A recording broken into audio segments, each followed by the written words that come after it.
നമസ്കാരം. പണ്ടേ ദുർബല ഇപ്പോൾ ഗർഭിണിയും എന്ന് പറഞ്ഞ പോലെയാണ് മലയാള ചലച്ചിത്ര വ്യവസായത്തിൻ്റെ ഇന്നത്തെ അവസ്ഥ. 95% പരാജയവും 5% മാത്രം വിജയവും അവകാശപ്പെടാവുന്ന മലയാള ചലച്ചിത്ര വ്യവസായം തമ്മിലടിച്ച് നശിക്കുന്നതിൻ്റെ അവസാന സീനുകളാണ് മലയാളികൾ ഇപ്പോൾ കാണുന്നത്. കാലാനുസൃതമായ മാറ്റം എല്ലാ വ്യവസായങ്ങളിലും വന്നിട്ടുണ്ട്. അത് തിരിച്ചറിഞ്ഞ് ദീർഘവീക്ഷണത്തോടെയുള്ള ആശയങ്ങൾ അവതരിപ്പിക്കാൻ ചലച്ചിത്ര വ്യവസായ രംഗത്തെ നയിക്കുന്നവർക്ക് സാധിച്ചില്ലെങ്കിൽ ഒട്ടും താമസിയാതെ മലയാള സിനിമയുടെ ടിക്കറ്റ് കീറും. തിയേറ്ററിൽ പ്രദർശിപ്പിക്കുന്ന സിനിമകളുടെ വരുമാന വിഹിതം വർദ്ധിപ്പിക്കണമെന്നാവശ്യപ്പെട്ട് തിയേറ്റർ ഉടമകളുടെ സംഘടനകൾ ഉയർത്തിയിരിക്കുന്ന തർക്കമാണ് നിലവിലെ പ്രതിസന്ധിക്ക് കാരണം. പുതിയ ചിത്രങ്ങളുടെ റിലീസിംഗ് നിർത്തിവെച്ചും തിയേറ്ററുകൾ അടച്ചിട്ടും നടത്തുന്ന ഈ മൂപ്പിളമ തർക്കം നിരവധി ജീവിതങ്ങളെയാണ് ബാധിക്കുന്നത്.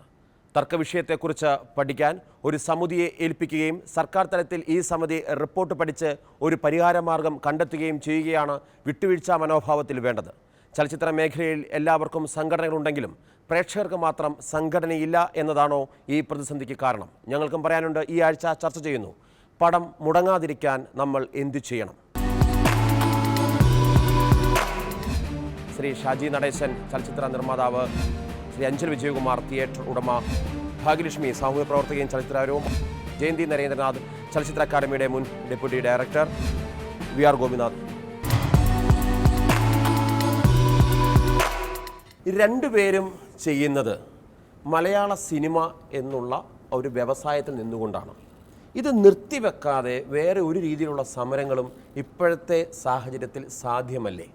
സമരം എന്ന് പറയുന്നതിനോട് ഞാൻ യോജിക്കുന്നില്ല. ഞങ്ങൾ ആക്ച്വലി ഒരു സമരത്തിലല്ല. സിനിമാ തിയേറ്റർ ഉടമകൾ സമരത്തിലേ അല്ല. കാര്യം സിനിമാ തിയേറ്ററുകളുടെ നിലനിൽപ്പിൻ്റെ പ്രശ്നമാണിത്.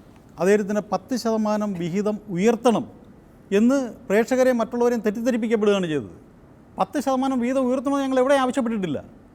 ഇവിടെ നിലവിലുള്ള വിഹിതം, അതായത് ഇവിടെ മൾട്ടിപ്ലക്സുകൾക്കും മറ്റ് വിതരണ നിർമ്മാണ മേഖലയുമായി ബന്ധപ്പെട്ട് നിൽക്കുന്നവരുടെ തിയേറ്ററുകൾ കൊടുക്കുന്ന വിഹിതവും ഞങ്ങൾക്ക് തരണമെന്നേ ഞങ്ങൾ ആവശ്യപ്പെട്ടിട്ടുള്ളൂ.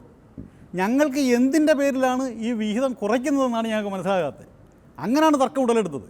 ഇവിടെ പ്രേക്ഷകരെയും മറ്റുള്ള സാമൂഹ്യ പ്രവർത്തകരെയും മറ്റുള്ളവരെയും കംപ്ലീറ്റ് തെറ്റിദ്ധരിപ്പിച്ചുകൊണ്ടാണ് ഈ പ്രവർത്തനങ്ങളും ഈ കുപ്രചരണങ്ങളുമായിട്ട് മുന്നോട്ട് പോകുന്നത്.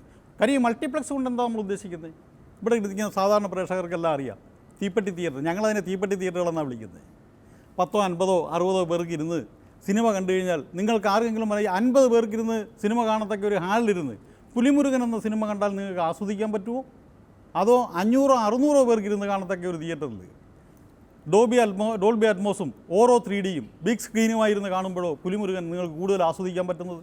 ഇവർ പറയുന്നതിലും ന്യായമില്ലേ? 2003 വന്നിട്ടുള്ള ഒരു ധാരണ, അല്ലെങ്കിൽ അതിനുശേഷം 1.5 വർഷമായിട്ട് ഇവർ നോക്കിക്കൊണ്ടേയിരിക്കുന്നു.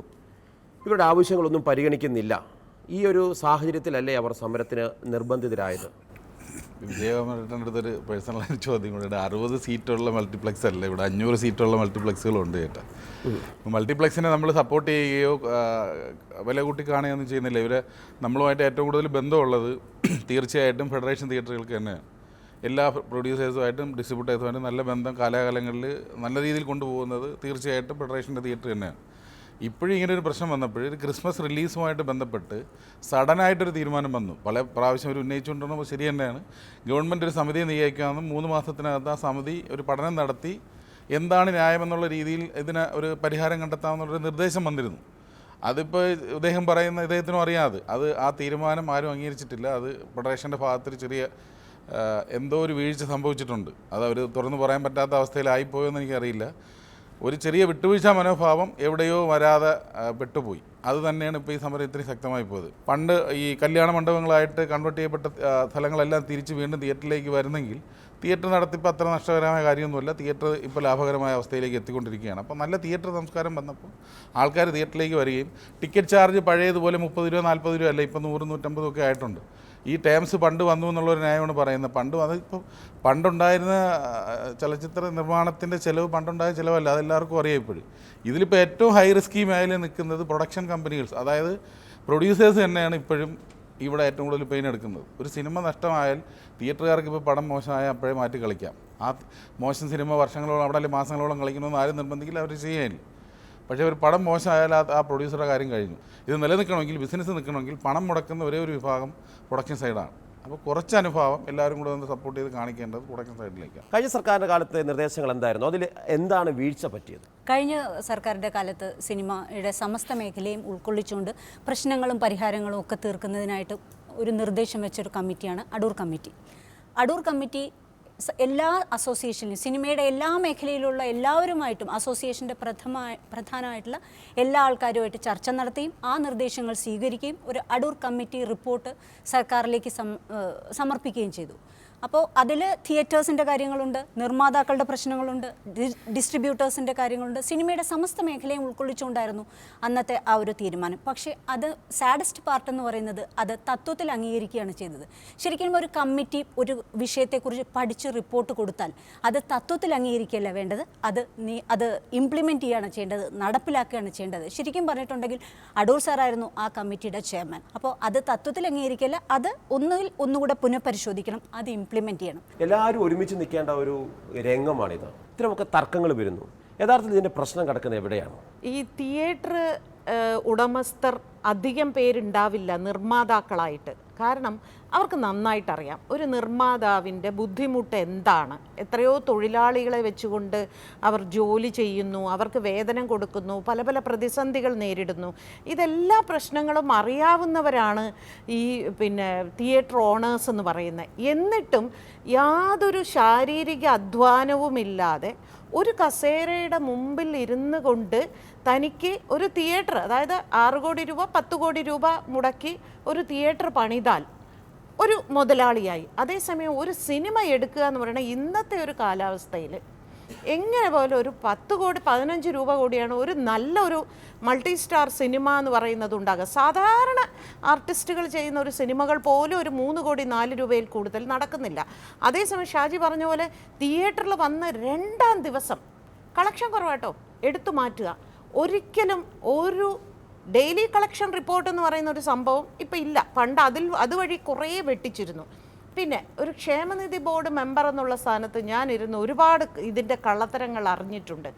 ഒരിക്കലും ഇവർ ശരിയായ കണക്ക് കാണിക്കില്ല എന്നുള്ളത് മാത്രമല്ല, 1 രൂപ പോലും മറ്റൊരാൾക്ക് വിട്ട് ഞാൻ മാത്രം, ഞങ്ങളുടെ വിഭാഗം മാത്രം, അങ്ങനെയാണോ ഒരു മേഖല നിയന്ത്രിച്ചു കൊണ്ടുപോകേണ്ടത്? ഇത് വളരേണ്ട ഒരു മേഖല. ഇതിനെ ഇല്ലാതെയാക്കാനാണ് ഇവർ ശ്രമിച്ചുകൊണ്ടിരിക്കുന്നത്. അതായത് ഇവിടെ സിനിമ വേണ്ട എങ്കിൽ നിങ്ങൾ തിയേറ്റർ പൂട്ടി മാറുക എന്നുള്ളത് നിങ്ങൾക്ക് നഷ്ടമാണോ? നിങ്ങൾ നഷ്ടമാണെങ്കിൽ നിങ്ങൾ ഈ തിയേറ്റർ നടത്തിക്കൊണ്ട് പോവുമോ? ഒരു ചർച്ച, ഒരുമിച്ചിരുന്ന് ഒരു സുമുഖമായ ഒരു സാഹോദര്യപരമായ ഒരു ചർച്ച ഒരിക്കലും ഇവർ വെക്കില്ലല്ലോ. FEFCയെ വിളിച്ചു കൂട്ടണം, അമ്മയെ വിളിച്ചു കൂട്ടണം, എക്സിബിറ്റേഴ്സ്, ഡിസ്ട്രിബ്യൂട്ടേഴ്സ്, പ്രൊഡ്യൂസേഴ്സ് എല്ലാവരും ഒന്നിച്ചിരുന്ന ഒരു ചർച്ച ഇതുവരെ നടന്നിട്ടുണ്ടോ? എവിടെ നടന്നിരിക്കുന്നു? ഒരിക്കലും സമ്മതിക്കില്ല. അത് ചില 1-2 പേര് ഈ സംഘടനയ്ക്കുള്ളിലുണ്ട്. അവരുടേതായിട്ടുള്ള ചില വ്യക്തിപരമായ തീരുമാനങ്ങൾ മറ്റുള്ള ആളുകളെ അടിച്ചേൽപ്പിക്കുക വഴി ഒരു സിനിമാ മേഖല എന്ന് പറയുന്ന ഒരു വലിയ തൊഴിൽ മേഖലയെ നശിപ്പിക്കാനുള്ള ഒരു ശ്രമമാണ്. പ്രത്യേകിച്ച് ഈ വെക്കേഷൻ കാലഘട്ടത്തിൽ ഒരുപാട് നിർമ്മാതാക്കളുടെ കുടുംബത്തെയും തൊഴിലാളികളെയും എല്ലാവരെയും ചതിക്കുന്ന രീതിയിലായിപ്പോയി ഇവരുടെ ഈ സമരം എന്ന് പറയുന്നത്. ശ്രീ വി ആർ ഗോപിനാഥ്, ഒരു സംവിധാനം എന്ന നിലയിൽ മലയാള സിനിമ നേരിടുന്ന പ്രതിസന്ധി എന്താണ്? അത് വിതരണത്തിൽ എത്തിക്കുന്നതിന് കുഴപ്പമാണോ അതോ തിയേറ്ററുകാരുടെ പ്രശ്നമാണോ? വലിയൊരു പ്രതിസന്ധി ഉണ്ടാകുന്ന 90s മിഡിലിൽ നമ്മുടെ ചാനലുകൾ വന്നു തുടങ്ങിയപ്പോൾ, തിയേറ്ററുകളിൽ വരുന്ന ആൾക്കാർ വളരെ കുറഞ്ഞപ്പോൾ, മലയാള സിനിമകൾ പലതും കാണാൻ തിയേറ്ററുകളിൽ പ്രേക്ഷകർ കുറഞ്ഞു വന്നു തുടങ്ങിയപ്പോൾ, അന്ന് പ്രൊഡ്യൂസേഴ്സ് അസോസിയേഷനും മറ്റ് സിനിമ മേഖലയിലുള്ള സംഘടനകളും എല്ലാം തന്നെ അന്നത്തെ ഗവൺമെൻറ്റിനോട് ചില ആവശ്യം ഉന്നയിക്കുകയുണ്ട്. കന്നഡയിലും മറാത്തിയിലും ബംഗാളിലും അവിടുത്തെ പ്രാദേശിക സിനിമകളെ പ്രോത്സാഹിപ്പിക്കാൻ വേണ്ടിയിട്ട് മറാത്തി സിനിമയ്ക്ക് വാങ്ങുന്ന എൻ്റർടൈൻമെൻറ്റ് ടാക്സ് ആ പ്രൊഡ്യൂസർക്ക് തിരിച്ചു കൊടുക്കുക. കന്നഡ സിനിമയിൽ എൻ്റർടൈൻമെൻറ്റ് ടാക്സ് വാങ്ങുന്നില്ല. അതുപോലെ തന്നെ ബംഗാളി സിനിമയിലെ അന്യഭാഷാ ചിത്രങ്ങളെ അപേക്ഷിച്ച് വളരെ നാമമാത്രമായ എൻ്റർടൈൻമെൻറ്റ് ടാക്സാണ് വാങ്ങുന്നത്. ഞാൻ 2 കൂട്ടരെയും കുറ്റപ്പെടുത്തില്ല. കാരണം വെച്ചാൽ ഒരു തിയേറ്റർ മെയിൻറ്റെയിൻ ചെയ്ത് കൊണ്ടുപോകാൻ ഒരുപാട് പാടുകളുണ്ട്. വലിയൊരു ഹ്യൂജ് എമൗണ്ട് ഇലക്ട്രിസിറ്റി ചാർജ് തന്നെ കൊടുക്കണം. പിന്നെ ജീവനക്കാരുടെ ശമ്പളം, മറ്റ് പല ചിലവുകളും വരുമ്പോൾ നമ്മൾ ഏതെങ്കിലും ഓടിയ ഒരു പടം കാണിച്ചിട്ട് ആ ഷെയർ കാണിച്ചിട്ട് കാര്യമില്ല. ഓടാത്ത പടങ്ങൾ 10-7 പടങ്ങൾ വലിയ കളക്ട് ചെയ്യാത്ത പടങ്ങളാണ്. എനിക്ക് പറയാനുള്ള നിർദ്ദേശം എന്ന് പറയുന്നത്, സർക്കാരിന് ഇത് നോക്കി നിൽക്കാതെ സർക്കാർ നികുതി കുറയ്ക്കണം. എന്റർടൈൻമെന്റ് ടാക്സ് നികുതി കുറയ്ക്കണം. ഓക്കെ, ശരി. ഞാൻ 3% വിജുവലാട്ടെ ഒറ്റ കാര്യം സംശയം തിയേറ്റർ പക്ഷേ സർക്കാരിന് സമയം കൊടുക്കണമല്ലോ. ഇല്ല ഗോപേട്ട, അത് ഒറ്റ സംശയം. സമയത്തിന്റെ കാര്യമല്ല എനിക്ക് പറയുന്നത്. ഒറ്റ കാര്യം ചോദിക്കുള്ളൂ. നിങ്ങൾ സാധാരണ ഒരു ഹോൾഡ് ഓവർ എന്ന് പറയുന്ന ഒരു ഏർപ്പാടുണ്ട്. ഒരു തിയേറ്ററിലേക്ക് ഒരു സിനിമ എത്തുന്നു, അത് ഹോൾഡ് ഓവർ ആവുന്നു, ആള് കുറയുന്നു, ആദ്യത്തെ ആഴ്ചയിൽ ആള് കുറയുന്നു, ഹോൾഡ് ഓവർ ആവുന്നു. അപ്പോൾ തന്നെ ഈ കരാറെല്ലാം മാറുകയാണ്. അതെ, മൾട്ടിപ്ലക്സ് മാത്രമാണോ നിങ്ങളുടെ പ്രശ്നം? ഈ ഓൾഡ് ഓവർ എന്ന് പറയുന്ന സാധനം ഒരാളെ വെച്ച് ഞങ്ങൾ പടം കളിച്ചിട്ടുണ്ട്, 2 പേരെ വെച്ച് സിനിമ കളിക്കുന്നുണ്ട്. മൊത്തം 1000 രൂപ ഒരു തിയേറ്റർ, 560-600 സീറ്റുള്ള ഒരു തിയേറ്ററിൽ 1000 രൂപ കളക്ഷൻ വന്നിട്ട് അതിൽ 60% ഞങ്ങൾക്ക് തന്നിട്ട് ഞങ്ങൾക്ക് എന്താ നേട്ടം? അങ്ങനല്ല നേട്ടം. പിന്നെ ഗോപിനാഥ് സാർ പറഞ്ഞ കാര്യം 100% കറക്റ്റാണ്. അതിൽ 100% correct അല്ല. ഈ ഒരു സിനിമാ കാര്യം ഞാൻ പറയാം. സിനിമാ ഫീൽഡിൽ അതിനോട് അല്ല, ഇവർക്കാർക്കും ഇവിടുത്തെ നിർമ്മാണ വിതരണവുമായി ബന്ധപ്പെട്ട് നിൽക്കുന്നവരെ ആരെയും കുറ്റം പറയാൻ പറ്റത്തില്ല. കാര്യം കുറ്റം പറഞ്ഞു കഴിഞ്ഞാൽ അവരവരെ ടാർഗറ്റ് ചെയ്യും. തിലകൻ ചേട്ടനെ വീട്ടിലിരുത്തിയ പാർട്ടികളാണ് അവര്. മലയാളത്തിന്റെ മഹാനടനെ വീട്ടിലിരുത്തിയ പാർട്ടികളാണ്.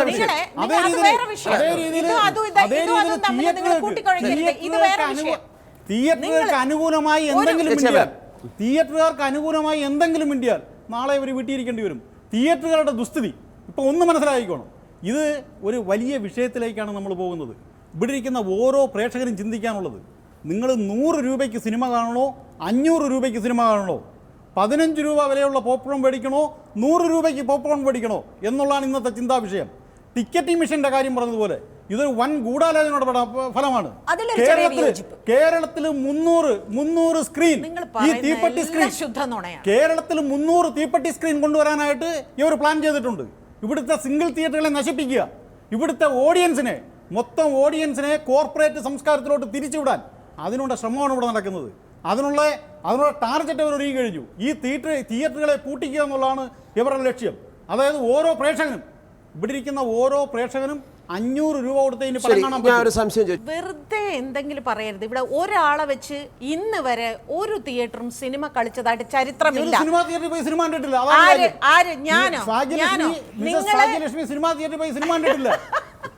അതായിരിക്കും എന്റെ കാര്യം.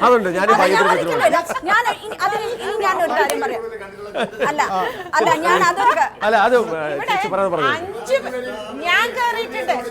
ഒരിക്കൽ ഞാൻ ഷോയ്ക്ക് ചെന്നപ്പോ 5 പേരേ ഉള്ളൂ ഭാഗ്യേച്ചി, സിനിമ ഇല്ല എന്ന് പറഞ്ഞ തിയേറ്റർ ഓണറെ ഞാൻ കണ്ടിട്ടുള്ളൂ. പിന്നെ ഗോപിയേട്ടൻ ഇവിടെ പറഞ്ഞ സെസ്സിന്റെ കാര്യം ഞാൻ ക്ഷേമനിധി ബോർഡിൽ കണ്ടതാ. ഈ കേരളത്തിൽ 10% തിയേറ്റർ മാത്രമേ സെസ് അടയ്ക്കുന്നുള്ളൂ. അറിയാമോ? ബാക്കി ആരും സെസ് അടയ്ക്കുന്നില്ല.